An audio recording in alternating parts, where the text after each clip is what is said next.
It was one of those Saturdays that started like any other, pancakes on the griddle, cartoons humming in the background, and Jake, my 7-year-old, bouncing around the kitchen like a puppy with too much energy. I was rinsing the dishes when he suddenly froze mid-bounce, eyes lighting up like he'd just had the best idea in the world. "Dad," he said with that deadly serious tone only kids can pull off, "I think I found her." "Found who?" I asked, bracing myself. "My new mom."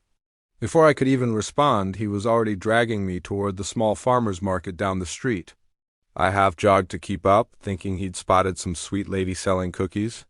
But no, he was pointing at a woman standing by the flower stall. She was tall, poised, and had the kind of smile that seemed rare these days, the kind that reached her eyes. She wore a simple navy coat, but there was something about her, a kind of quiet elegance. "Go ask her," Jake whispered. "Ask her what?" "To be my mommy for the day." I felt heat rush to my face. "Jake!" You can't just go around asking strangers, but it was too late. My son, fearless as ever, marched up to her. "Excuse me," he said. "My mom is in heaven, and my dad is awesome, but I think you'd make it more awesome if you were my mommy." Just for today, I nearly died on the spot. "I'm so sorry," I rushed in, ready to pull him away. He gets these ideas." The woman didn't look shocked.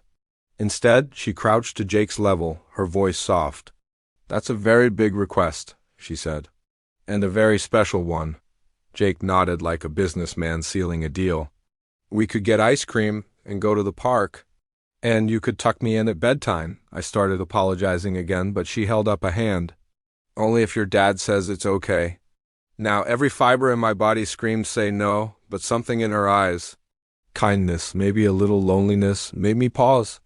And Jake was looking at me with that hope-filled face I could never resist, so I said yes. That day was nothing short of magic. We bought ice cream cones so big they dripped down our wrists. We raced Jake's paper boats in the fountain. We laughed until our sides hurt when Jake convinced her to try the playground's twisty slide. When the sun started to set, we walked Jake home. She stayed for dinner, grilled cheese and tomato soup, because I'm no chef, and afterwards she read Jake a bedtime story. I stood in the doorway, watching my son's eyes grow heavy as she tucked him in, her voice soft as a lullaby. It was the first time in years I'd seen him that peaceful.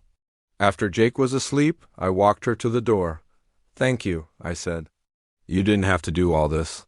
She smiled. "You're wrong. I think I needed this as much as he did." The next morning, as I was brewing coffee, there was a knock on the door. I opened it to find her, same navy coat, holding a bouquet of tulips. "I hope I'm not overstepping," she said. "I had such a wonderful time yesterday, and I wanted to see if you and Jake might want to come by my office sometime." Her office? Turned out she wasn't just any woman at the flower stall. She was the CEO of one of the city's largest companies, the kind that sponsors charities, funds scholarships, and has a parking spot with her name on it. And yet, she'd spent her Saturday eating grilled cheese and going down playground slides with a little boy she'd just met. Weeks passed and she became part of our lives in a way I never saw coming. Sometimes she joined us for dinner. Sometimes she helped Jake with his school projects. Sometimes she just stopped by to talk. Jake stopped calling her Mommy for a day and started calling her Miss Claire. And one night after she'd left, he looked at me and said, "Dad, I think she's the kind of person who stays." And he was right. The thing is, you never really know the impact of a small, bold request, or the kindness of someone who says yes when they don't have to. Jake didn't just find someone to be mommy for a day.